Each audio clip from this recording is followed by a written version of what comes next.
Hello friends, welcome to Science Patashale. This is Girish Babu. Today we will discuss the chapter called Newton's Laws of Motion.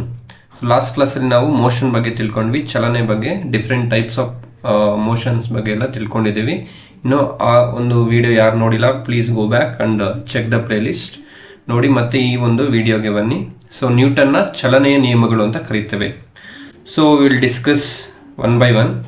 ನೋಡಿ Newton's first law ಮೊದಲಿಗೆ ತಿಳ್ಕೊಳ್ತಾ ಹೋಗೋಣ. So ನಮಗೆ Newton's first ಲಾ ಏನು ಅಂತ ನಮಗೆ question ಕೇಳೋದಿಲ್ಲ, but ಅದರ ಅಪ್ಲಿಕೇಶನ್ಸ್ ಏನು, ಡೈಲಿ ಲೈಫಲ್ಲಿ ಎಲ್ಲೆಲ್ಲಿ ಯೂಸ್ ಆಗುತ್ತೆ ಈ ಒಂದು ನ್ಯೂಟನ್ ಫಸ್ಟ್ ಲಾ ಅಂತ ಕೇಳ್ತಾ ಹೋಗ್ತಾರೆ. ಸೊ ಏನಪ್ಪ ಹಾಗಾದರೆ ಈ ಒಂದು what you mean by Newton's first law? So body is at rest or uniform motion unless until external force act on it ಅಂತ ಹೇಳ್ಬೋದು. ಅಂದರೆ ಯಾವುದೇ ಒಂದು ವಸ್ತು ಎಲ್ಲಿವರೆಗೆ ತನ್ನ ಮೇಲೆ ಬಾಹ್ಯ ಬಲ ಪ್ರಯೋಗವಾಗುವುದಿಲ್ಲವೋ ಅಲ್ಲಿ ತನಕ ತನ್ನ ಸ್ಥಿತಿಯನ್ನು ಕಾಯ್ದುಕೊಳ್ಳುತ್ತದೆ ಅಂತ ಹೇಳ್ತಿದ್ದಾರೆ. ಬಟ್ ಎಕ್ಸಾಂಪಲ್ ಮುಖಾಂತರ ನೋಡಬೇಕಾದ್ರೆ ಏನು ನೋಡ್ಬೋದು, ಇಲ್ಲಿ ನೋಡಿ ಬಾಲ್ ಒಂದು ಮೂಮೆಂಟ್ ಆಗ್ತದೆ, ರೋಲ್ ಆಗ್ತದೆ. ಎಲ್ಲಿ ತನಕ ಇದು ರೋಲ್ ಆಗುತ್ತೆ, ಅದು ಯಾವುದೋ ಒಂದು ಎಕ್ಸ್ಟರ್ನಲ್ ಫೋರ್ಸ್ ಅಂದರೆ ಬಾಹ್ಯ ಬಲ ಬಂದು ಅದನ್ನ ತಡಿಬೇಕು. ಏನಾದರೂ ಗೋಡೆ ಅಡ್ಡ ಬರಬೇಕು, ಇಲ್ಲಾಂದರೆ ಒಂದು ನೆಟ್ ಅಡ್ಡ ಬರಬೇಕು, ಯಾರಾದರೂ ಕ್ಯಾಚ್ ಹಿಡಿಬೇಕು, ಆ ಥರ ಒಂದು ಎಕ್ಸ್ಟರ್ನಲ್ ಫೋರ್ಸ್ ಬಂದು ಸ್ಟಾಪ್ ಮಾಡೋ ತನಕ ಏನು ಮಾಡುತ್ತೆ, ಅದು ಮೂಮೆಂಟ್ ಆಗ್ತಾನೆ ಇರುತ್ತೆ, ಮೋಷನ್ ಆಗ್ತಾನೆ ಇರುತ್ತೆ. ಕ್ಲಿಯರ್? ನೆಕ್ಸ್ಟ್ ನೋಡಿ, ಇಲ್ಲಿ ಇದು ತುಂಬ ಸರಿ ಕ್ವಶನ್ ಕೇಳಿದ್ದಾರೆ. ಒಂದು ಗ್ಲಾಸ್ ಮೇಲೆ ಒಂದು ಶೀಟ್ ಇಟ್ಬಿಟ್ಟು ಆ ಶೀಟ್ ಮೇಲೆ ಒಂದು ಕಾಯಿನ್ ಇಟ್ಟಾಗ ಆ ಶೀಟ್ನ ಎಳೆದಾಗ ಅದೇನಾಗುತ್ತೆ, ಆ ಕಾಯಿನ್ ಹೋಗಿ ಆ ಗ್ಲಾಸಲ್ಲಿ ಬೀಳುತ್ತೆ. ಸೊ ಅದು ಏನಾಗ್ತಿದೆ, ಅದು ಪೊಸಿಷನನ್ನು ಚೇಂಜ್ ಮಾಡಿ ಅದನ್ನೇ ಮೇಂಟೈನ್ ಮಾಡ್ತಿದೆ. ಅದು ಯಾವ ಪೊಸಿಷನಲ್ಲಿತ್ತೋ ಅದೇ ಪೊಸಿಷನಲ್ಲಿ ಅದು ಬೀಳ್ತಾ ಇದೆ. ಇಲ್ಲಿ ಕಾಯಿನ್ಸ್ ಬದಲು ನಾವು ಬಾಲ್ಸ್ ತಗೊಂಡಿದ್ದೀವಿ. ಸೊ ನೋಡ್ಬೋದು, ಈ ಒಂದು ಡಯಾಗ್ರಾಮಲ್ಲಿ ನೀವು ನೋಡ್ಬೋದು ಎಕ್ಸಾಕ್ಟ್ ಯಾವ ರೀತಿ ಆಗ್ತಿದೆ ಅಂತ ಹೇಳ್ಬಿಟ್ಟು. ಇಲ್ಲಿ ನೋಡಿ ಅದೇ ಕಾಯಿನ್ನ ಇಟ್ಟಿದ್ದೀವಿ. ಇಲ್ಲಿ ಇದು ಕಾಯಿನ್ ಇದೆ, ಇಲ್ಲೊಂದು ಶೀಟ್ ಇದೆ, ಇದು ಗ್ಲಾಸ್ ಇರುತ್ತೆ. ಸೊ ಈ ಒಂದು ಶೀಟ್ನ ಎಳೆದಾಗ ಏನಾಗುತ್ತೆ, ಆ ಕಾಯಿನ್ ಹೋಗಿ ಅಲ್ಲೇ ಬೀಳುತ್ತೆ because of inertia.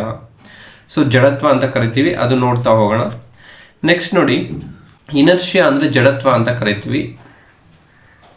So Newton's first ಲಾನ ಜಡತ್ವದ ನಿಯಮ ಅಂತ ಕರಿತೀವಿ, ಲಾ ಆಫ್ ಇನರ್ಷಿಯಾ ಅಂತ ಕರಿತೀವಿ. ಲಾ ಆಫ್ ಇನರ್ಷಿಯಾ ಅಥವಾ ಜಡತ್ವದ ನಿಯಮ.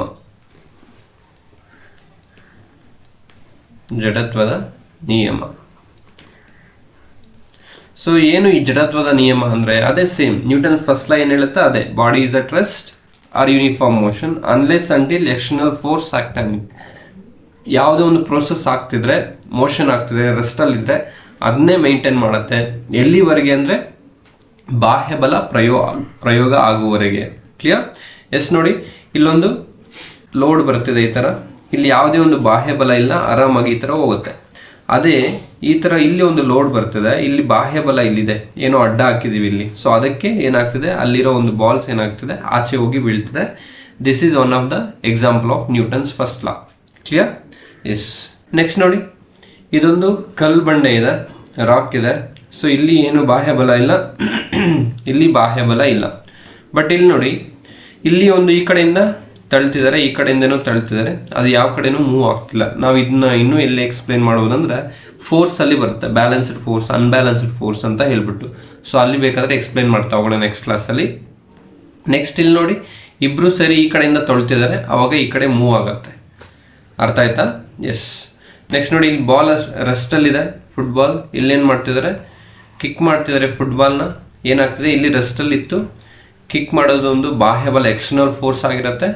ಮತ್ತು ಮೂಮೆಂಟ್ ಆಗ್ತದೆ. ಎಲ್ಲಿ ತನಕ ಮೂಮೆಂಟ್ ಆಗುತ್ತೆ ಅಂದರೆ ಈ ನೆಟ್ಗೆ ಹೋಗಿ ಬೀಳೋ ತನಕ ಅದು ಮೂಮೆಂಟ್ ಆಗುತ್ತೆ. ಈ ನೆಟ್ ಅನ್ನೋದು ಇಲ್ಲಿ ಎಕ್ಸ್ಟರ್ನಲ್ ಫೋರ್ಸ್ ಅಂತ ಹೇಳ್ಬಿಟ್ಟು ಬಾಹ್ಯ ಬಲ ಅಂತ ಕರಿತೀವಿ. ಅರ್ಥ ಆಯ್ತಲ್ವಾ? ಎಸ್. ನೆಕ್ಸ್ಟ್ ಇಲ್ಲಿ ನೋಡಿ, ಒಂದು ಕಾರ್ ಡ್ರೈವ್ ಮಾಡ್ತಾ ಇದ್ದೀವಿ. ಸೊ ಫುಲ್ ಡ್ರೈವ್ ಮಾಡ್ತಿದ್ದ ಸ್ಪೀಡಲ್ಲಿದ್ದಾಗ ಏನಾದರೂ ನಮಗೆ ಅಡ್ಡ ಬಂದಾಗ, ಸಡನ್ ಬ್ರೇಕ್ ಆಗಿದಾಗ ಏನಾಗುತ್ತೆ, ನಾವು ಹೋಗಿ ಮುಂದೆ ಬೀಳ್ತೀವಲ್ವಾ. ಸೊ ಇಲ್ಲಿ ನೋಡಿ, ಒಂದು ಆಕ್ಸಿಡೆಂಟ್ ಬಂದಾಗೆಲ್ಲ ಒಂದು ಬೈಕಲ್ಲೆಲ್ಲ ಏನಾಗುತ್ತೆ, ಸಡನ್ ಬ್ರೇಕ್ ಆಗಿದಾಗ ಹಿಂದೆ ಇರೋರು ಹೋಗಿ ಮುಂದೆ ಬೀಳ್ತಾರೆ. That is because of inertia. ಇದು ಅಷ್ಟೇ ಇನರ್ಷಿಯಾಗಿ ಸಂಬಂಧಿಸಿದೆ, ಜಡತ್ವ ಅಂತ ಕರಿತೀವಿ. ನೆಕ್ಸ್ಟ್ ನೋಡಿ, ಇಲ್ಲಿ ಮಲಗಿರೋದು, ಕಾಂಪಿಟೇಟಿವ್ ಫೀಲ್ಡಲ್ಲಿ ಮಲಗಿದ್ರೆ ಆಗೋದಿಲ್ಲ, ಓದಬೇಕು, ಹೌದಲ್ವಾ. ಸೊ ಅದೇ ರೀತಿ ನಾವು ಮಲ್ಕೊಂಡೇ ಇದ್ರೆ ಅದೇನಾಗುತ್ತೆ, ಜಡತ್ವ ಆಗುತ್ತೆ. ಸೊ ಯಾವಾಗ ನಮಗೆ ಓದಬೇಕು ಅನ್ಸುತ್ತೋ, ನಮಗೆ ಕಮಿಟ್ಮೆಂಟ್ಸ್ ಇರುತ್ತೆ, ಓದಬೇಕು ಅನ್ಸುತ್ತೆ, ಸೊ ಆ ಟೈಮಲ್ಲಿ ನಮ್ಗೆ ಎಚ್ಚರ ಆಗುತ್ತಲ್ಲ, ಅದು ಬಾಹ್ಯ ಬಲ ಆಗಿರುತ್ತೆ. ಸೊ ಅದಕ್ಕೆ ನಾವು ಇಲ್ಲಿ ಒಂದು ಇನರ್ಷಿಯನ್ನು ಕೂಡ ಹೇಳ್ಬೋದಾಗಿದೆ. ಕ್ಲಿಯರ್? ಸೊ ಬೇಗ ಎದ್ದೇಳಬೇಕು ಅಂತೆಲ್ಲ ಇದ್ದರೆ ಅದು ಎಕ್ಸ್ಟರ್ನಲ್ ಫೋರ್ಸ್ ಆಗಿರುತ್ತೆ. ಇಲ್ಲ ನಾನು ಆರಾಮಾಗಿ ಮಲ್ಕೊಂಡೇ ಇರ್ತೀನಿ ಅಂದರೆ ಅದು ಅದನ್ನೇ ಮೇಂಟೈನ್ ಮಾಡ್ತಿರ್ತೀವಿ. That is called inertia. Clear? Yes. ಇನ್ನು ಎಕ್ಸಾಂಪಲ್ಸ್ ನೋಡಬೇಕಾದ್ರೆ ಇಲ್ಲಿ ನೋಡಿ, ಒಂದು ಬಸ್ ರೆಸ್ಟಲ್ಲಿ ಇರುತ್ತೆ. ಸೊ ಅವಾಗ ಏನಾಗುತ್ತೆ, ಬಸ್ ಸಡನ್ ಆಗಿ ಸ್ಟಾರ್ಟ್ ಆಗಿರುತ್ತೆ, ನಾವು ಬಸ್ಸಲ್ಲಿ ಇರ್ತೀವಿ. ಅವಾಗ ಏನಾಗುತ್ತೆ, ನಮ್ಮ ಅಪ್ಪರ್ ಬಾಡಿ ಅನ್ನೋದು ಹಿಂದಕ್ಕೆ ಮೂವ್ ಆಗುತ್ತೆ, ಪುಲ್ಸ್ ಬ್ಯಾಕ್ ಅಂತ ಕರಿತೀವಿ. ಅಲ್ಲಿ ಫಾಲ್ ಫಾರ್ವರ್ಡ್, ಬ್ಯಾಕ್ವರ್ಡ್ ಅಂತ ಕರಿತೀವಿ. ಕ್ಲಿಯರ್? ಸೊ ಅದೇ ಒಂದು ಮೂಮೆಂಟಲ್ಲಿರೋ ಒಂದು ಬಸ್ಸು ಅಥವಾ ಹೋಗ್ತಾ ಇರೋ ಒಂದು ಬಸ್ ಏನಾಗುತ್ತೆ, ಸಡನ್ ಬ್ರೇಕ್ ಆಗಿದಾಗ ನಾವು ನಮ್ಮ ಅಪ್ಪರ್ ಬಾಡಿ, ನಾವು ಸೀಟಲ್ಲಿ ಕೂತಿದ್ರೆ ನಮ್ಮ ಅಪ್ಪರ್ ಬಾಡಿ ಏನಾಗುತ್ತೆ, ಮುಂದೆ ಹೋಗುತ್ತೆ ಬಿಕಾಸ್ ಆಫ್ ಇನರ್ಷಿಯಾ. ಅರ್ಥ ಆಯ್ತಲ್ವಾ?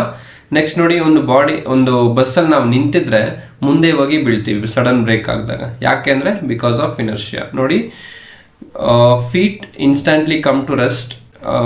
ನೆಕ್ಸ್ಟ್ ಏನು ಹೇಳ್ಬೋದು ಅಂದರೆ, ಒಂದು ಬಸ್ ಸ್ಲೋ ಆಗಿ ಮೂವ್ಮೆಂಟ್ ಆಗ್ತಿರುತ್ತೆ, ಬಸ್ಸು ಅಥವಾ ಟ್ರೈನ್ ಅಂತ ಕರಿತೀವಿ. ಆ ಒಂದು ಟ್ರೈನು ಅಥವಾ ಬಸ್ಸು ಏನಾಗುತ್ತೆ, ಒಂದು ಸಡನ್ನಾಗಿ ಬಸ್ಸಿಂದ ನಾವು ಸಡನ್ನಾಗಿ ಇಳಿದಾಗ ಏನಾಗುತ್ತೆ, ಅದು ಬಸ್ ಯಾವ ರೀತಿ ಚಲನೆ ಆಗ್ತಿದೆಯೋ ಅದೇ ರೀತಿ ನಾವು ಇಳಿಬೇಕು. ಇಲ್ಲ ಅಂದರೆ ಏನಾಗುತ್ತೆ, ನಮಗೆ ಡ್ಯಾಮೇಜ್ ಆಗುತ್ತೆ, ಆಕ್ಸಿಡೆಂಟ್ ಆಗುತ್ತೆ. ಕ್ಲಿಯರ್? ಯಾಕೆ ಅಂದರೆ ಟು ಮೇಂಟೈನ್ ದ ಇನರ್ಷಿಯಾ. ನಾವು ಆಲ್ರೆಡಿ ಬಸ್ಸಲ್ಲಿದ್ದಾಗ ರೆಸ್ಟಲ್ಲಿ ಇರ್ತೀವಿ, ಬಟ್ ಬಸ್ ಮೂವ್ ಆಗ್ತಿರುತ್ತೆ, ನಾವು ಸಡನ್ನಾಗಿ ಇಳಿದಾಗ ನಮ್ಮ ಬಾಡಿನೂ ರೆಸ್ಟಲ್ಲಿರೋಕ್ಕೆ ಟ್ರೈ ಮಾಡುತ್ತೆ. ಸೊ ಆದ್ದರಿಂದ ನಮಗೆ ಸಡನ್ ಬಸ್ ಯಾವ ರೀತಿ ಮೂವ್ ಆಗ್ತಿದೆಯೋ ಅದೇ ರೀತಿ ನಾವು ಇಳಿಬೇಕಾಗತ್ತೆ. ಸೊ ಇದನ್ನು ನಾವು ಇಲ್ಲಿ ಇನರ್ಷಿಯಾ ಬಗ್ಗೆ ಹೇಳ್ಬೋದು. ನೆಕ್ಸ್ಟ್ ನೋಡಿ, ಸೈಕಲಲ್ಲೂ ಹೋಗ್ತಿದ್ದಾರೆ. ಇಲ್ಲಿ ಸೈಕಲಲ್ಲಿ ಹೋಗ್ತಿರ್ಬೇಕಾದ್ರೆ ಸಡನ್ ಬ್ರೇಕ್ ಆಗಿದಾಗ ಏನಾಗುತ್ತೆ, ನಾವು ಹೋಗಿ ಮುಂದೆ ಬೀಳ್ತೀವಲ್ವಾ. So that is also inertia. ಇಲ್ಲಿ ಸೈಕಲ್ ಮೂವ್ ಆಗ್ತಿದೆ, ಬಟ್ ನಮ್ಮ ಬಾಡಿ ಏನಾಗ್ತಿದೆ, ರೆಸ್ಟಲ್ಲಿದೆ. ಸೊ ಬ್ರೇಕ್ ಆಗಿದಾಗೂ ಅಷ್ಟೇ ಆ ಬಾಡಿ ಅನ್ನೋದು ರೆಸ್ಟಲ್ಲಿರೋಕ್ಕೆ ಟ್ರೈ ಮಾಡುತ್ತೆ, ಅದಕ್ಕೆ ನಾವು ಮುಂದೆ ಬೀಳ್ತೀವಿ. ಕ್ಲಿಯರ್? ಎಸ್. ಇಲ್ಲಿ ನೋಡಿರ್ಬೋದು, ಒಂದು ಟ್ರಾವೆಲ್ ಮಾಡ್ತಿದ್ದೀವಿ ಬಸ್ಸಲ್ಲಿ, ಬ್ರೇಕ್ ಆಗಿದಾಗ ಮುಂದೆ ಹೋಗ್ತೀವಿ. Clear? Because of inertia. Bus ಮೂವ್ಮೆಂಟಲ್ಲಿದೆ, ಬಟ್ ನಾವು ಮೂವ್ಮೆಂಟಲ್ಲಿ, ನಮ್ಮ ಬಾಡಿ ರೆಸ್ಟಲ್ಲಿದೆ. ಅರ್ಥ ಆಯ್ತಲ್ವಾ? ಎಸ್. ನೋಡಿ, ಇಷ್ಟೊತ್ತು ಏನು ಒಂದು ಡಯಾಗ್ರಾಮೆಟಿಕ್ ಎಕ್ಸಾಂಪಲ್ಸ್ ನೋಡಿದ್ವಿ, ಎಲ್ಲ ಒಂದೇ ಸ್ಲೈಡಲ್ಲಿದೆ ನೋಡಿ. ಫುಟ್ಬಾಲ್ನ ಚಲನೆ ಎಲ್ಲಿ ತನಕ ಎಕ್ಸ್ಟರ್ನಲ್ ಫೋರ್ಸ್ ಅಪ್ಲೈ ಆಗೋ ತನಕ ಏನಾಗುತ್ತೆ, ಅದು ಮೂವ್ಮೆಂಟಲ್ಲೇ ಇರುತ್ತೆ. ನೆಕ್ಸ್ಟ್ ಫ್ಯಾನ್ನ ಚಲನೆ, ಫ್ಯಾನ್ ಓಡ್ತಾನೆ ಇರುತ್ತೆ, ಎಲ್ಲಿ ತನಕ ನಾವು ಸ್ವಿಚ್ ಆಫ್ ಮಾಡಲ್ವೋ ಅಲ್ಲಿ ತನಕ ಅದು ಓಡ್ತಾನೆ ಇರುತ್ತೆ. ನೆಕ್ಸ್ಟು ಪುಸ್ತಕಗಳನ್ನು ಮೇಜಿನ ಮೇಲೆ ಇಡುವುದು, ಯಾವುದೇ ಒಂದು ಬುಕ್ಸ್ ನಾವು ಟೇಬಲ್ ಮೇಲೆ ಇಟ್ಟಿದ್ದೀವಿ ಅಂದರೆ ಅದು ಕೂಡ ಒಂದು ಇನರ್ಷಿಯಾಗಿ ಆಗಿರುತ್ತೆ. ನಾವು ಎಲ್ಲಿ ತನಕ ಆ ಬುಕ್ಗಳನ್ನ ತೆಗಿತೀವಿ ಅಲ್ಲಿ ತನಕ ಅದು ರೆಸ್ಟಲ್ಲೇ ಇರುತ್ತೆ, ಮೇಜಿನ ಮೇಲೇ ಇರುತ್ತೆ. ನೆಕ್ಸ್ಟ್ ಸೂರ್ಯನ ಸುತ್ತ ಭೂಮಿಯ ಚಲನೆ, ತಿರುಗುವ ಬಸ್ಸಿನಲ್ಲಿ ತೂಗಾಡುವ ಪ್ರಯಾಣಿಕರು, ವಿಶ್ರಾಂತಿಯಲ್ಲಿರುವ ಬಂಡೆ, ಬಾಹ್ಯಾಕಾಶದಲ್ಲಿ ನಿರಂತರವಾಗಿ ಚಲಿಸುತ್ತಿರುವ ಗಗನಯಾತ್ರಿ, ತಿರುವು ತೆಗೆದುಕೊಳ್ಳುವಾಗ ರಸ್ತೆಗಳಿಂದ ಸ್ಕಿಡ್ ಆಗುವುದು, ಮ್ಯಾರಥಾನ್ ಓಟಗಾರನು ಅಂತಿಮ ವೇಗ ನಂತರ ನಿಲ್ಲಲು ಸಾಧ್ಯವಿಲ್ಲ.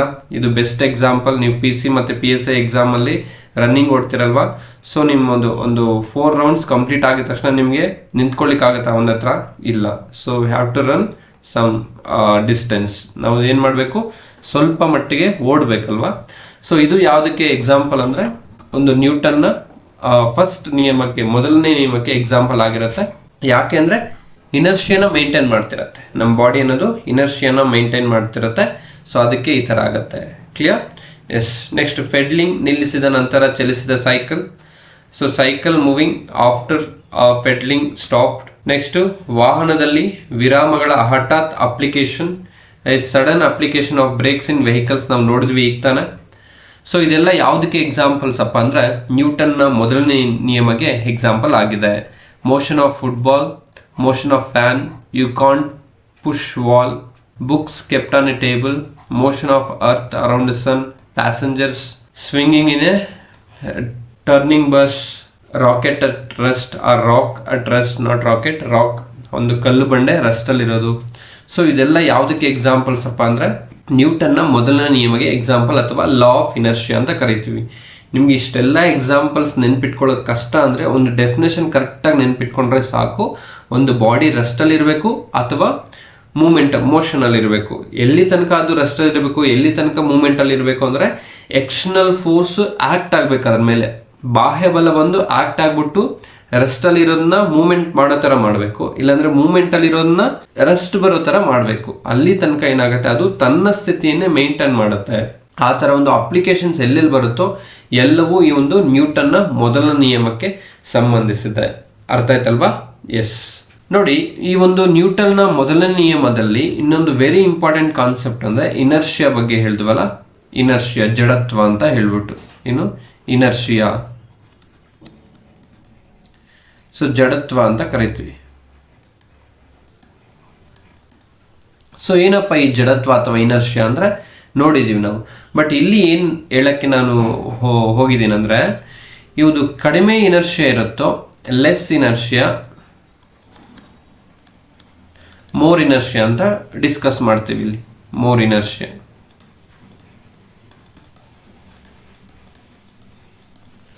ಓಕೆ. ನೋಡಿ ಇಲ್ಲಿ, object with a greater mass have more inertia ಅಂದರೆ ಯಾವ ವಸ್ತುವಿಗೆ ಮಾಸ್ ಅಥವಾ ರಾಶಿ ಅನ್ನೋದು ಜಾಸ್ತಿ ಇರುತ್ತೆ ಅಥವಾ ತೂಕ ಅನ್ನೋದು ಜಾಸ್ತಿ ಇರುತ್ತೋ ಅದಕ್ಕೆ ಇನರ್ಷಿಯಾ ಅನ್ನೋದು ಜಾಸ್ತಿ ಇರುತ್ತೆ. So it takes more force to change the motion. ಇಲ್ಲಿ ನೋಡಿ, ಒಬ್ಬ ಮನುಷ್ಯ ಬರ್ತಿದ್ದಾನೆ, ಇಲ್ಲಿ ಒಂದು ಎಲಿಫೆಂಟ್ ಇದೆ. ಮನುಷ್ಯನಿಗೆ ಏನಾಗಿದೆ, ಲೆಸ್ ಇನರ್ಷಿಯಾ ಇದೆ, ಕಡಿಮೆ ಜಡತ್ವ ಇದೆ. ಅರ್ಥ ಮಾಡ್ಕೋಬೇಕು ಕರೆಕ್ಟಾಗಿ. ಈ ಮನುಷ್ಯನಿಗೆ ಕಡಿಮೆ ಜಡತ್ವ ಇದೆ, ಈ ಒಂದು ಎಲಿಫೆಂಟ್ಗೆ ಹೆಚ್ಚಿನ ಒಂದು ಜಡತ್ವ ಇದೆ. ಸೊ ಈ ಮನುಷ್ಯ ಹೋಗ್ಬಿಟ್ಟು ಎಲಿಫೆಂಟ್ಗೆ ಏನು ಮಾಡಿದಾಗ ಹಿಟ್ ಮಾಡಿದಾಗ ಏನಾಗುತ್ತೆ, ಮನುಷ್ಯನಿಗೆ ಎಫೆಕ್ಟ್ ಆಗುತ್ತೆ ಹೊರತು ಆ ಒಂದು ಎಲಿಫೆಂಟ್ಗೆ ಎಫೆಕ್ಟ್ ಆಗೋದಿಲ್ಲ. ಸೊ ಇದರಿಂದ ನಾವೇನು ಕನ್ಕ್ಲೂಡ್ ಮಾಡ್ಬೋದು ಅಂದರೆ, ಮಾಸ್ ಜಾಸ್ತಿ, ರಾಶಿ ಜಾಸ್ತಿ ಇದ್ದಂಗೆ ಇನರ್ಷಿಯಾನು ಜಾಸ್ತಿ ಇರುತ್ತೆ, ರಾಶಿ ಕಡಿಮೆ ಇದ್ದರೆ ಇನರ್ಷಿಯಾನು ಕಡಿಮೆ ಇರುತ್ತೆ ಅಂತ ಹೇಳ್ಬೋದು. ಕ್ಲಿಯರ್? ಇಲ್ಲಿ ನೋಡಿ, ಒಂದು ಟ್ರಕ್ ಬರ್ತಿದೆ, ಒಂದು ಕಾರ್ ಬರ್ತಿದೆ. ಯಾವುದ್ರದ್ದು ಒಂದು ಮಾಸ್ ಜಾಸ್ತಿ ಇದೆ ಅಂದರೆ ಈ ಒಂದು ಟ್ರಕ್ದು ಜಾಸ್ತಿ ಇದೆ. ಸೊ ಅವಾಗ ಏನಾಗುತ್ತೆ, ಈ ಒಂದು ಕಾರ್ಗೆ ಎಫೆಕ್ಟ್ ಆಗುತ್ತೆ, ಟ್ರಕ್ಗೆ ಅಷ್ಟೊಂದು ಎಫೆಕ್ಟ್ ಆಗಲ್ಲ ಆಕ್ಸಿಡೆಂಟ್ ಆದಾಗ. ಕ್ಲಿಯರ್? ಯಾಕೆ ಅಂದರೆ ಈ ಒಂದು ಟ್ರಕ್ನ ಒಂದು ಮಾಸ್ ಅನ್ನೋದು ಜಾಸ್ತಿ ಇದೆ, ಬಟ್ ಈ ಒಂದು ಕಾರ್ನ ಒಂದು ಮಾಸ್ ಅನ್ನೋದು ಕಡಿಮೆ ಇದೆ. ಹೆಚ್ಚು ತೂಕ ಇರುವ ವಸ್ತುವಿಗೆ ಹೆಚ್ಚು ಜಡತ್ವ ಇರುತ್ತೆ, ಅದನ್ನು ಚಲಿಸುವಂತೆ ಮಾಡಲು ಹೆಚ್ಚು ಬಲ ಬೇಕಾಗತ್ತೆ. ಅರ್ಥ ಆಯ್ತಲ್ವಾ? ಎಸ್. ಈಗ ನಾವು ಒಂದು ಬಸ್ಸಲ್ಲಿ ಟ್ರಾವೆಲ್ ಮಾಡಬೇಕಾದ್ರೂ ಅಷ್ಟೇ, ಏನಾದರೂ ತುಂಬ ಲಗೇಜ್ ಇದೆ ಅಂದರೆ ಅದು ಸುಮ್ಮನೆ ಬೀಳೋದಿಲ್ಲ, ತುಂಬ ವೆಯ್ಟ್ ಇದೆ ಅಂದರೆ. ಅದೇ ಒಂದು ಇದು 100 kg ಇದೆ ಅಂತ ಇಟ್ಕೊಳ್ಳಿ, ಇನ್ನೊಂದು 10 kg ಇರುತ್ತೆ, ನಾವು ಬಸ್ಸಲ್ಲಿ ಇಟ್ಟಿದ್ದೀವಿ. ಸೊ ಬ್ರೇಕ್ ಆಗಿದ ತಕ್ಷಣ ಏನಾಗುತ್ತೆ, 10 kg ಇರೋದು ಬೀಳತ್ತೆ, 100 kg ಇರೋದು ಬೀಳೋದಿಲ್ಲ. ಬಿಕಾಸ್ ಅದೇ ಮಾಸ್ ಯಾವುದಕ್ಕೆ ಜಾಸ್ತಿ ಇರುತ್ತೋ ಅದಕ್ಕೆ ಇನರ್ಷಿಯಾ ಜಾಸ್ತಿ ಇರುತ್ತೆ, ಜಡತ್ವ ಜಾಸ್ತಿ ಇರುತ್ತೆ, ಅದಕ್ಕೆ ಅದು ಸ್ಟ್ರಾಂಗ್ ಆಗಿ ನಿಲ್ಲತ್ತೆ. ಹಂಗೆ ಮಾಸ್ ಯಾವಾಗ ಕಡಿಮೆ ಇರುತ್ತೋ ಅವಾಗ ಇನರ್ಷಿಯಾ ಅನ್ನೋದು ಕಡಿಮೆ ಇರುತ್ತೆ, ಸೊ ಅದು ಈಸಿಯಾಗಿ ಮುಂದೆ ಬೀಳುತ್ತೆ. Clear? So more inertia, more mass, more inertia. Less mass, less inertia. More inertia ಇದ್ರೆ ತುಂಬ ಜಾಸ್ತಿ ಫೋರ್ಸ್ ಬೇಕು, ತುಂಬ ಜಾಸ್ತಿ ಬಲ ಬೇಕು ಅದನ್ನ ಮೂವ್ ಮಾಡಲಿಕ್ಕೆ. Clear? Yes. Next coming to the Newton second law, ನ್ಯೂಟನ್ನ ಎರಡನೇ ನಿಯಮ ಅಂತ ಕರಿತೀವಿ. ಸೊ ಈ ಒಂದು ನ್ಯೂಟನ್ನ ಎರಡನೇ ನಿಯಮ ಏನರ ಬಗ್ಗೆ ಮಾತಾಡತ್ತಂದ್ರೆ, ಸೊ ಆಕ್ಸಲರೇಷನ್ ಬಗ್ಗೆ ಮಾತಾಡುತ್ತೆ, ಫೋರ್ಸ್ ಬಗ್ಗೆ ಮಾತಾಡುತ್ತೆ, ಮಾಸ್ ಬಗ್ಗೆ ಮಾತಾಡುತ್ತೆ. ಅರ್ಥ ಆಯ್ತಲ್ವಾ? ಸೊ ಹಾಗಾದರೆ ಒಂದು ಏನು ಹೇಳುತ್ತೆ, ಒಂದು ನ್ಯೂಟನ್ ಸೆಕೆಂಡ್ ಲಾ ಏನು ಹೇಳುತ್ತೆ, the force applied on a body is equal to the product of mass of the body and acceleration produced it. F is equal to M A ಅಂತ ಹೇಳ್ಬೋದು. F is equal to M A. M ಅಂದರೆ mass, A ಅಂದರೆ acceleration, ವೇಗೋತ್ಕರ್ಷ ಅಂತ ಕರಿತೀವಿ. ಅರ್ಥ ಆಯ್ತಲ್ವಾ? ನೋಡಿ, ಇಲ್ಲಿ ಯಾವುದೇ ಕಾಯದ ವೇಗೋತ್ಕರ್ಷವು ಆ ಕಾಯದ ಮೇಲೆ ಪ್ರಯೋಗವಾದ ಬಲದ ದಿಕ್ಕಿನಲ್ಲಿ ಬಲದ ನೇರ ಅನುಪಾತದಲ್ಲಿಯೂ ಕಾಯದ ರಾಶಿಗೆ ವಿಲೋಮ ಅನುಪಾತದಲ್ಲಿಯೂ ಇರುತ್ತದೆ. ಕ್ಲಿಯರ್? ಸೊ ಇದನ್ನ ನಾವು F is equal to M ಎನ ಅರೇಂಜ್ಮೆಂಟ್ ಮಾಡಿದ್ರೆ, so M is equal to ರಾಶಿ ಇಸ್ ಈಕ್ವಲ್ ಟು ಏನಾಗುತ್ತೆ, ಎಫ್ ಬೈ ಎ ಆಗುತ್ತೆ, ಅಥವಾ or A is equal to F by M ಆಗತ್ತೆ. ಸೊ ಫಸ್ಟ್ ಕೇಸಲ್ಲಿ ನೋಡಿ, ಈ ಒಂದು ಕೇಸಲ್ಲಿ ಎಮ್ ರಾಶಿ ಜಾಸ್ತಿ ಇದ್ದರೆ ಆಕ್ಸಲರೇಷನ್ ಅನ್ನೋದು ಕಡಿಮೆ ಇರುತ್ತೆ. ನೆಕ್ಸ್ಟ್ ಈ ಕೇಸಲ್ಲಿ ಆಕ್ಸಲರೇಷನ್ ಜಾಸ್ತಿ ಇದ್ದರೆ, ವೇಗೋತ್ಕರ್ಷ ಜಾಸ್ತಿ ಇದ್ದರೆ, ರಾಶಿ ಅನ್ನೋದು ಕಡಿಮೆ ಇರುತ್ತೆ. ಇಲ್ಲೇ ಒಂದು ಎಕ್ಸಾಂಪಲ್ ತಗೊಳ್ಳಿ. ನೋಡಿ, ಇಲ್ಲಿ ಈ ಒಂದು 100 kg ಇರ್ತಾರೆ ಇವರೆಷ್ಟು kg ಇರ್ತಾರೆ, ಒಂದು 40 kg ಇರ್ತಾರೆ. ಸೊ ಇಲ್ಲಿರೋರು 100 kg ಇರೋರನ್ನ ಜಾಸ್ತಿ ಈಸಿಯಾಗಿ ಪುಷ್ ಮಾಡ್ಬೋದಾ, 40 kg ಅವ್ರನ್ನ ಪುಷ್ ಮಾಡ್ಬೋದಾ? ಆಬ್ವಿಯಸ್ಲಿ 40 kg, ಹೌದಲ್ವಾ? ಸೊ ಇವ್ರದ್ದು ಮಾಸ್ ಅನ್ನೋದು ಕಡಿಮೆ ಇದೆ, ಪುಷ್ ಮಾಡಿದಾಗ ಆಕ್ಸಲರೇಷನ್ ಅನ್ನೋದು ಜಾಸ್ತಿ ಇದೆ. ಅರ್ಥ ಆಯ್ತಲ್ವಾ? ಸೊ ಅದೇ ರೀತಿ ಇಲ್ಲಿ ನೋಡಿ, 100 kg ಮಾಸ್ ಜಾಸ್ತಿ ಇದೆ, ಪುಷ್ ಮಾಡಲಿಕ್ಕೆ ಜಾಸ್ತಿ ಫೋರ್ಸ್ ಬೇಕು, ಬಟ್ ಆಕ್ಸಲರೇಷನ್ ಅನ್ನೋದು ಕಡಿಮೆ ಆಗುತ್ತೆ. ಎಷ್ಟು ಪುಷ್ ಮಾಡಿದ್ರೂ ಅವರು ಆಕ್ಸಲರೇಟ್ ಮಾಡಲ್ಲ, ಅವ್ರದ್ದೊಂದು ವೆಲಾಸಿಟಿ ಅನ್ನೋದು ಜಾಸ್ತಿ ಆಗೋದಿಲ್ಲ. ಅರ್ಥ ಆಯ್ತಲ್ವಾ? ಇಲ್ಲೇ ಎಕ್ಸಾಂಪಲ್ಸ್ ನೋಡಿ, M is equal to mass ಜಾಸ್ತಿ ಇದೆ, ಇಲ್ಲಿ ಫೋರ್ಸ್ ಕೂಡ ಜಾಸ್ತಿ ಇದೆ, ಫೋರ್ಸ್ ನಾವು ಜಾಸ್ತಿ ಅಪ್ಲೈ ಮಾಡಬೇಕು. ಬಟ್ ಆಕ್ಸಲರೇಷನ್ ವೇಗೋತ್ಕರ್ಷ ಅನ್ನೋದು ಕಡಿಮೆ ಇದೆ. ಬಟ್ ಇಲ್ಲಿ ನೋಡಿ ಆಕ್ಸಲರೇಷನ್ ಜಾಸ್ತಿ ಇದೆ, ಮಾಸ್ ಕಡಿಮೆ ಇದೆ, ಫೋರ್ಸ್ ಅನ್ನೋದು ಜಾಸ್ತಿ ಇದೆ. ಅರ್ಥ ಆಯ್ತಲ್ವಾ? ಎಸ್. ನೋಡಿ ನ್ಯೂಟನ್ ಸೆಕೆಂಡ್ ಲಾನ ಈ ರೀತಿ ಕೂಡ ಒಂದು ಎಕ್ಸ್ಪ್ಲೈನ್ ಮಾಡ್ಬೋದು. So rate of change of momentum of any object is directly proportional to the applied force on the body. So momentum ಬಗ್ಗೆ ಮಾತಾಡ್ತಿರ್ತೀವಿ ಇಲ್ಲಿ. ಸೊ ಮೊಮೆಂಟಮ್ನ ಕನ್ನಡದಲ್ಲಿ ಏನಂತ ಕರಿತೀವಿ ಅಂದರೆ ಆವೇಗ ಅಂತ ಕರಿತೀವಿ. ಆವೇಗ, momentum. So F is equal to delta P by delta T ಅಂತ ಕರಿತೀವಿ. Change in momentum by time. So delta P ಅಂದರೆ change in momentum, delta T ಅಂದರೆ change in time. The quantity of force expressed in the vector product. ನೋಡಿ ಇದು ಒಂದು vector product ಆಗಿರುತ್ತೆ. ಯಾವುದು? Momentum. It is a vector quantity. It is a product of mass and acceleration ಅಂತ ನೋಡಿದ್ವಿ ನಾವು ಈಗ ತಾನೆ ಮುಂದೆ ಲಾಸ್ಟ್ ಸ್ಲೈಡಲ್ಲಿ. ಸೊ ಹಾಗಾದರೆ ಯೂನಿಟ್ ಏನಪ್ಪ? ಈ ಒಂದು F is equal to M E ಅಂತ ನೋಡಿದ್ವಲ್ಲ, ಇದರದ್ದು ಯೂನಿಟ್ ಏನು ನೋಡಿ. ಫೋರ್ಸ್ನ ಒಂದು ಯೂನಿಟ್ ಏನಾಗಿರುತ್ತೆ? ನ್ಯೂಟನ್ ಆಗಿರುತ್ತೆ, ನೆನ್ಪಿಡಬೇಕು. ಅವ್ರು ಅಥವಾ ನ್ಯೂಟನ್ ಕೊಟ್ಟಿಲ್ಲ ಅಂದರೆ ಎಸ್ ಐ ಯೂನಿಟ್ ನ್ಯೂಟನ್ನೇ ಆಗಿರುತ್ತೆ. ಯಾಕೆಂದರೆ ಫೋರ್ಸ್ ಅನ್ನೋದನ್ನ ಡಿಸ್ಕವರ್ ಮಾಡಿದ್ದು ಯಾರು ಅಂದರೆ ನ್ಯೂಟನ್. ಅದಕ್ಕೆ ಒಂದು ನ್ಯೂಟನ್ನ ಹೆಸರು ಕೊಟ್ಟಿದ್ದಾರೆ. ಬಟ್ ಅವರು ನ್ಯೂಟನ್ ಅಂತ ಕೊಟ್ಟಿಲ್ಲ, ಮತ್ತೆ ಬೇರೆ ಏನಾದರೂ ಕೊಡ್ತಾರಾ? ಹೌದು ಕೊಡ್ತಾರೆ. F is equal to M A ಅಲ್ವಾ. ಸೊ ನಮಗೆ ಗೊತ್ತು ಮಾಸ್ಗೆ ಏನು S I unit K G ಆಗಿರುತ್ತೆ, ಆಕ್ಸಲರೇಷನ್ಗೆ ಏನಿರುತ್ತೆ ಮೀಟರ್ ಪರ್ ಸೆಕೆಂಡ್ ಸ್ಕ್ವೇರ್ ಆಗಿರುತ್ತೆ. ಇದಾದರೂ ಕೊಡ್ಬೋದು ಅಥವಾ ನ್ಯೂಟನ್ ಆದರೂ ಕೊಡ್ಬೋದು. ಕ್ಲಿಯರ್?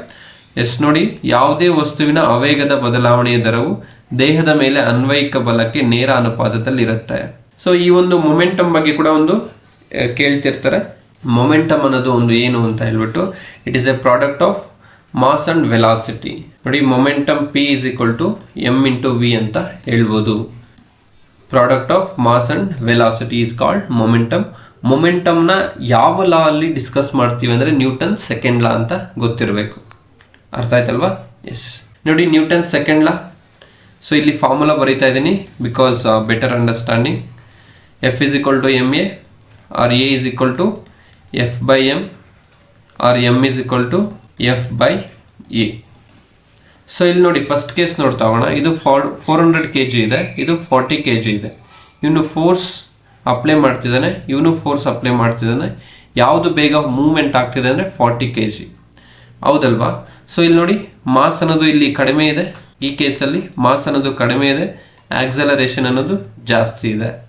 ಸೊ ಒಂದು 400 kgಯಲ್ಲಿ ಏನಾಗುತ್ತೆ, ಮಾಸ್ ಅನ್ನೋದು ಜಾಸ್ತಿ ಇದೆ, ಈ ಕೇಸ್ ಆಕ್ಸಲರೇಷನ್ ಅನ್ನೋದು ಕಡಿಮೆ ಇದೆ. ಇಲ್ಲಿ ಆಕ್ಸಲರೇಷನ್ ಕಡಿಮೆ ಇದೆ, ತುಂಬ ಫೋರ್ಸ್ ಬೇಕು ಇದನ್ನ ಪುಷ್ ಮಾಡಲಿಕ್ಕೆ. ಅರ್ಥ ಆಯ್ತಲ್ವಾ? ಎಸ್. ಇಲ್ಲಿ ನೋಡಿ ಅದೇ ರೀತಿ ಈ ಥರ ಒಂದು ಗೇಮ್ಸ್ ನೀವು ಎಲ್ಲಾದರೂ ಮಾಲ್ಸಲ್ಲೆಲ್ಲ ಹೋಗಿದ್ರೆ ಅಪ್ಲೈ ನೋಡಿರ್ಬೋದು. ಏನಂದರೆ ಎಷ್ಟು ಫೋರ್ಸ್ ಇಂದ ನಾವು ಅದನ್ನ ಇದು ಮಾಡ್ತೀವೋ ಅಷ್ಟು ಮೇಲಕ್ಕೆ ಇದು ಹೋಗುತ್ತೆ. ಹೌದಲ್ವಾ? ಸೊ ಫೋರ್ಸ್ ಜಾಸ್ತಿ ಇದೆ, ಆಕ್ಸಲರೇಷನ್ ಜಾಸ್ತಿ ಇರುತ್ತೆ ಇಲ್ಲಿ. ಅರ್ಥ ಆಯ್ತಲ್ವಾ? ಎಸ್.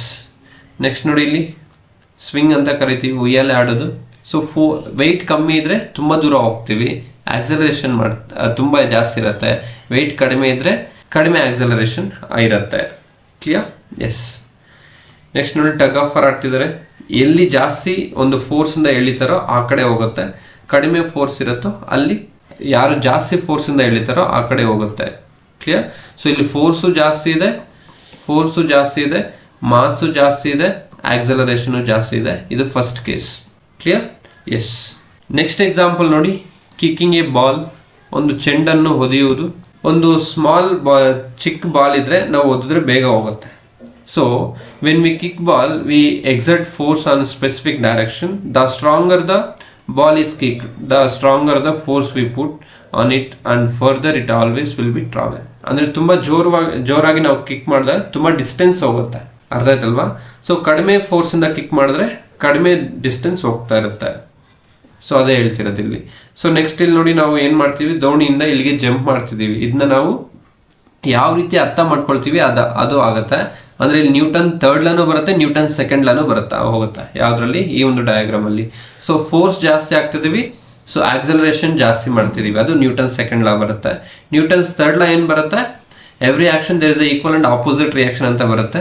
ನಾವೆಷ್ಟು ಅದನ್ನ ಹಿಂದಕ್ಕೆ ಓದಿತೀವಿ ಅಷ್ಟು ಮುಂದಕ್ಕೆ ಹೋಗ್ತೀವಿ, ಅದು ನೆಕ್ಸ್ಟ್ ಡಿಸ್ಕಸ್ ಮಾಡೋಣ. ಬಟ್ ಇಲ್ಲಿ ಏನಂದ್ರೆ ಫೋರ್ಸ್ ಜಾಸ್ತಿ ಆಗ್ತಿದೀವಿ, ಆಕ್ಸಲರೇಷನ್ ಜಾಸ್ತಿ ಆಗ್ತದೆ, ಅವನದು ಮಾಸ್ ಕಡಿಮೆ ಇದೆ. ಸೊ ಒಂದು 40 kg ಅಥವಾ 50 kg ಇರ್ತಾನೆ. ಸೊ ಅದೇ 100 kg ಏನು ಜಂಪ್ ಮಾಡ್ಲಿಕ್ಕೆ ಆಗತ್ತಾ? ಇಲ್ಲ, ಯಾಕೆಂದ್ರೆ ಮಾಸ್ ಅನ್ನೋದು ಜಾಸ್ತಿ ಇದೆ. ಅರ್ಥ ಆಯ್ತಲ್ವಾ? ಎಸ್. ನೆಕ್ಸ್ಟ್ ನೋಡಿ, ಪುಷಿಂಗ್ ಎ ಕಾರ್ಟ್, ಒಂದು ಬಂಡಿಯನ್ನು ತಳ್ಳುವುದು. ತುಂಬ ಲೋಡ್ ಜಾಸ್ತಿ ಇದ್ರೆ ನಮಗೆ ತೊಳ್ಲಿಕ್ಕೆ ಆಗೋದಿಲ್ಲ, ಬಿಕಾಸ್ ಮಾಸ್ ಜಾಸ್ತಿ ಇರುತ್ತೆ, ಆಕ್ಸಲರೇಷನ್ ಕಡಿಮೆ ಇರುತ್ತೆ ಅವಾಗ.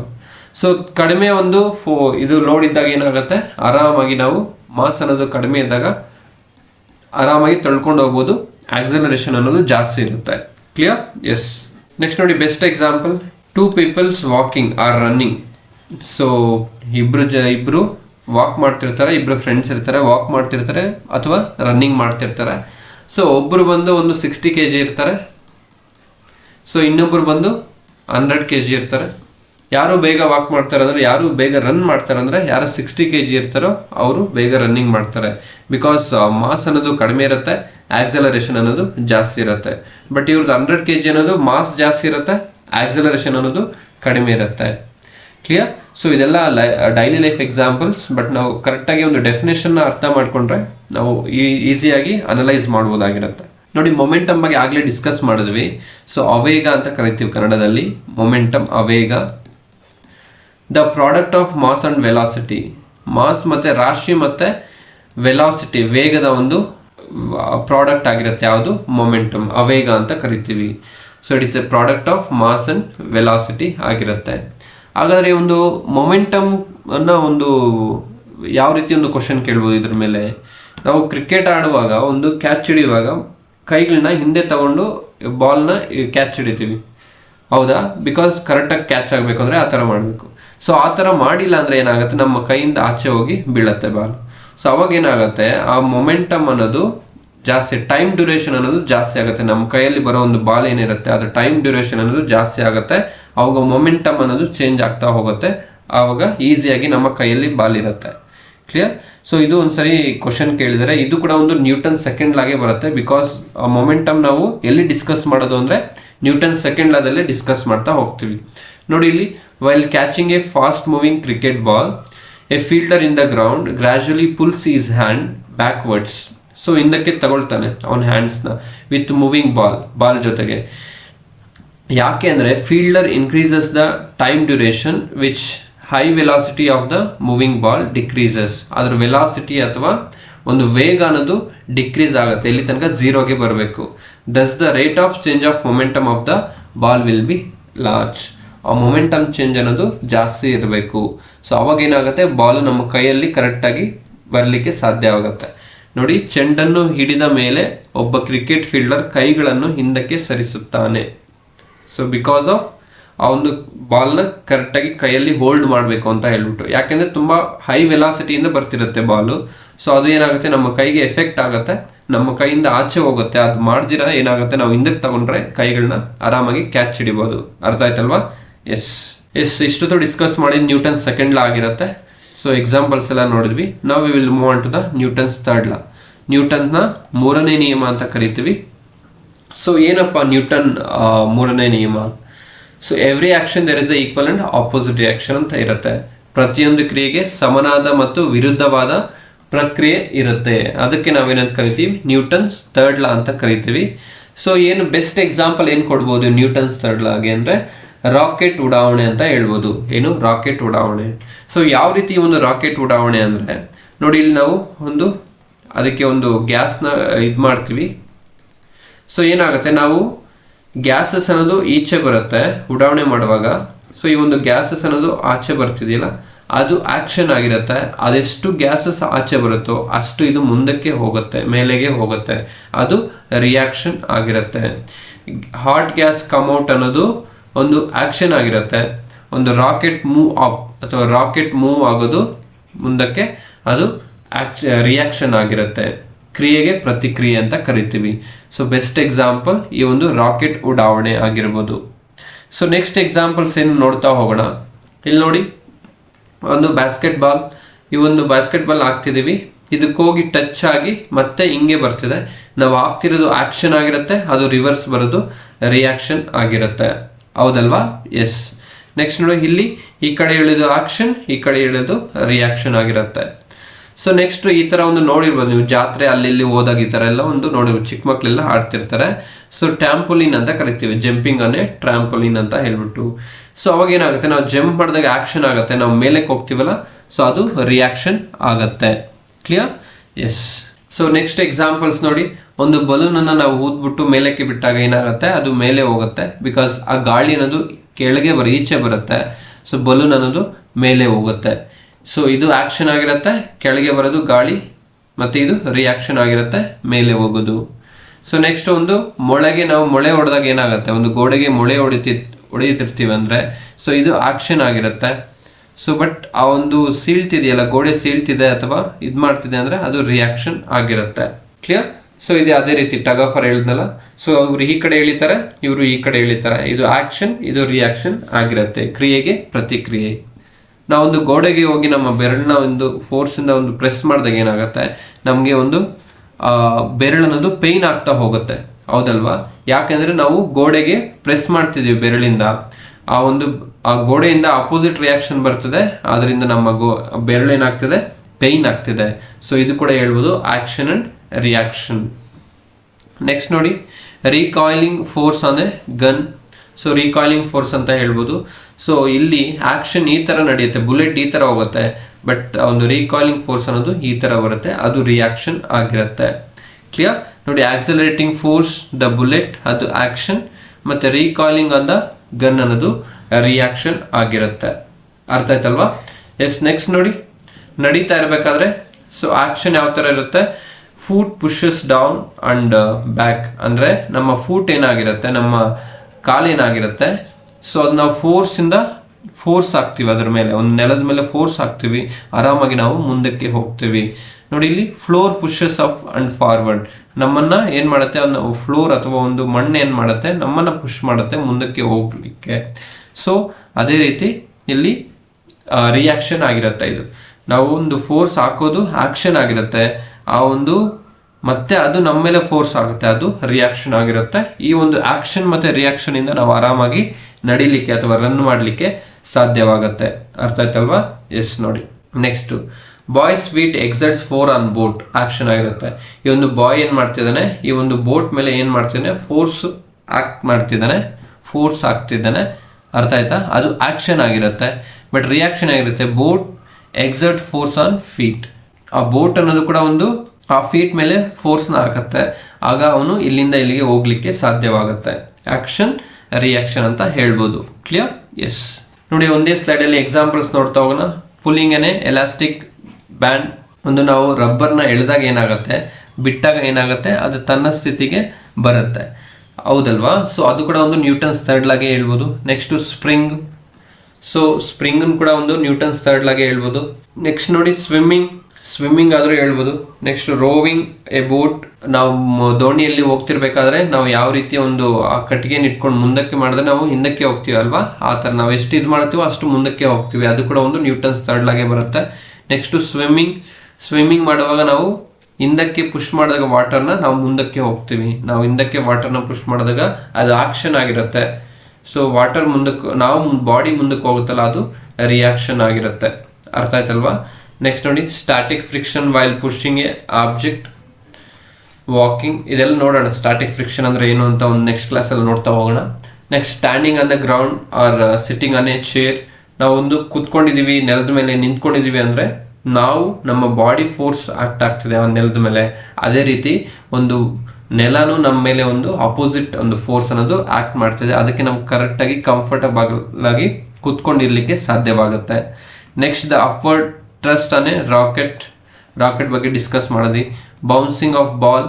ನಾವು ಒಂದು ಗೋಡೆಗೆ ಅಥವಾ ಒಂದು ನೆಲಕ್ಕೆ ಬಾಲ್ ಹಾಕಿದಾಗ ಅದು ಬೌನ್ಸ್ ಬ್ಯಾಕ್ ಆಗುತ್ತೆ. ಕ್ಲಿಯರ್? ಅದು ಕೂಡ ಏನಾಗುತ್ತೆ, ಈ ನ್ಯೂಟನ್ಸ್ ಥರ್ಡ್ ಲಾಗೆ ಎಕ್ಸಾಂಪಲ್ ಆಗಿರುತ್ತೆ. Jumping on A trampoline discuss ಮಾಡಿದ್ವಿ. Hitting of ball by bat ಇಂದ ನಾವು ಹೊಡೆದಾಗ ಏನಾಗುತ್ತೆ, ಅದು ಮುಂದಕ್ಕೆ ಹೋಗುತ್ತಲ್ಲ, ಅದು ಕೂಡ ಒಂದು ನ್ಯೂಟನ್ಸ್ ಥರ್ಡ್ ಲಾಗೆ ಎಕ್ಸಾಂಪಲ್ ಆಗಿರುತ್ತೆ. ಎಲಾಸ್ಟಿಕ್ ಬ್ಯಾಂಡ್ ಅನ್ನು ಎಳೆಯುವುದು, ದೋಣಿಯನ್ನು ಈಜುವುದು ಅಥವಾ ರೋಯಿಂಗ್ ಮಾಡುವುದು, ವಸ್ತುವನ್ನು ತಳ್ಳುವಾಗ ಸ್ಥಿರ ಘರ್ಷಣೆ, ವಾಕಿಂಗ್, ನೆಲದ ಮೇಲೆ ನಿಲ್ಲುವುದು ಅಥವಾ ಕುರ್ಚಿಯ ಮೇಲೆ ಕೂರುವುದು, ರಾಕೆಟ್ ಮೇಲ್ಮುಖವಾದ ಒತ್ತಡ, ಚೆಂಡು ಪುಟಿಯುವುದು, ಟ್ರಾಂಪೋಲಿನ್ ಮೇಲೆ ಜಂಪ್ ಮಾಡುವುದು, ಬ್ಯಾಟ್ನಿಂದ ಚೆಂಡನ್ನು ಹೊಡೆಯುವುದು, ಇದೆಲ್ಲ ಯಾವುದಕ್ಕೆ ಬರುತ್ತೆ ಅಂದರೆ ನ್ಯೂಟನ್ಸ್ ಥರ್ಡ್ ಲಾಗೆ ಎಕ್ಸಾಂಪಲ್ ಬರುತ್ತೆ. ಈ ನ್ಯೂಟನ್ಸ್ ಫಸ್ಟ್ ಲಾ, ಸೆಕೆಂಡ್ ಲಾ, ಥರ್ಡ್ ಲಾ ಏನಾಗುತ್ತೆ, ಒಂದಕ್ಕೊಂದು ಇಂಟರ್ಲಿಂಕ್ ಇರುತ್ತೆ. ಕ್ಲಿಯರ್? ಅದು ನಾವು ನೋಡ್ಕೋಬೇಕು. ಕ್ವಶನ್ ಯಾವ ರೀತಿ ಕೇಳಿದ್ರೆ ಅಂತ ಕರೆಕ್ಟಾಗಿ ನೋಡಿಕೊಂಡು ಡೆಫಿನೇಷನ್ ನಮಗೆ ಸ್ಟೇಟ್ಮೆಂಟ್ಸ್ ಗೊತ್ತಿದ್ರೆ ಸೊ ಆರಾಮಾಗಿ ನಾವು ಆನ್ಸರ್ ಮಾಡ್ಬೋದು. ಇದು ಅರ್ಥ ಆಯ್ತಲ್ವಾ? ಎಸ್ ನೋಡಿ friends, this is all about today's class. ನ್ಯೂಟನ್ನ ಚಲನೆಯ ನಿಯಮಗಳ ಬಗ್ಗೆ ನೋಡ್ತಾ ಹೋದ್ವಿ. ನೆಕ್ಸ್ಟ್ ಕ್ಲಾಸಲ್ಲಿ ನಾವು ಏನು ಮಾಡೋಣ, ಒಂದು ಫೋರ್ಸ್ ಬಗ್ಗೆ ತಿಳ್ಕೊಳ್ತಾ ಹೋಗೋಣ. ಫೋರ್ಸ್ ಮತ್ತು types of force. Clear? So next ಕ್ಲಾಸಲ್ಲಿ ಮತ್ತೆ ಮೀಟ್ ಆಗೋಣ. Thank you.